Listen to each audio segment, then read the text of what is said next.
Hai, salam Malaysia Madani. Bersama saya Iman Zahia. Bersama saya Nur Aina Sumaya.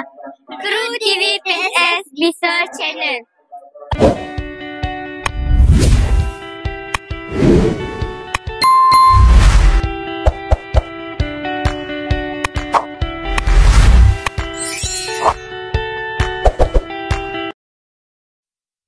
Sekolah rendah, ada seorang murid bernama Syah.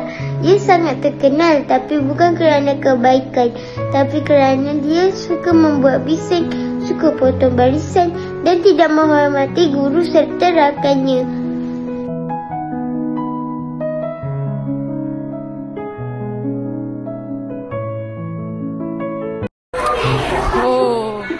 Tapi su. Aku fikir aku hebat bila semua ikut cakap aku. Aku potong barisan, buat pisau dalam gelas, buka pada sesuka hati. Aku rasa bebas. Tapi sebenarnya aku cuma pentingkan diri. Ai Milo macam ni. Basi ni. Astagfirullah, Syah ke tu? Haish, bilalah Syah ni nak berubah?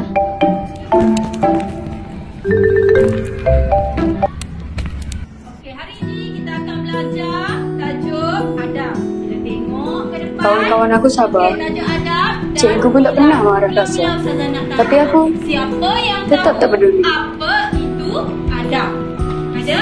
Saya Okey. menghormati orang lain. Okey, menghormati orang lain.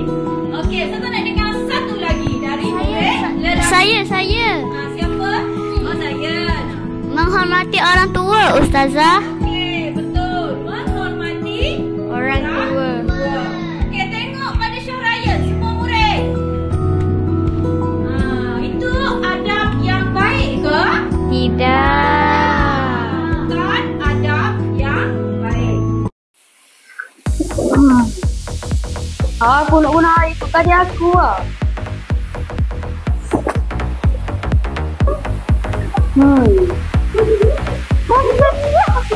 Awak main Sampai apa hari tu? tu, Tutup air, slow air Aku tu. tengok cik dah ambil jatuh sebab Bawa buat bazir air gitu. Allahu Akbar.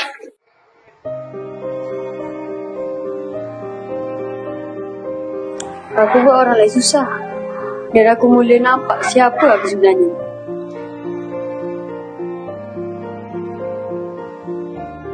Abang, apa maksud adab? Adab tu maksudnya adik hormat abang. Terima kasih, Abang. Kenapa aku jadi macam ni? Sepatutnya dari dulu aja udah berubah. Lepas tengok video cikgu pasal tu, aku sedar. Kalau semua orang hilang adab, dunia ni tak ada kasih sayang, tak ada hormat, tak ada harga diri. Dan aku tak nak jadi orang yang hilang nilai diri.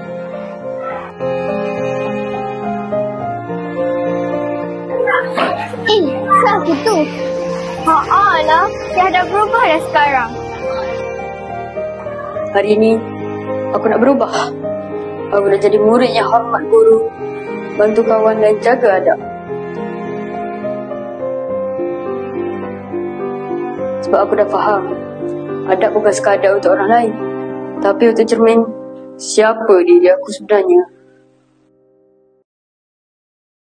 Generasi Madani bukan sekadar nama. Ia satu tanggungjawab yang bermula dengan adab, disemai dengan nilai, dibentuk dengan hati yang murni. Jadilah ejen perubahan untuk diri, masyarakat dan negara.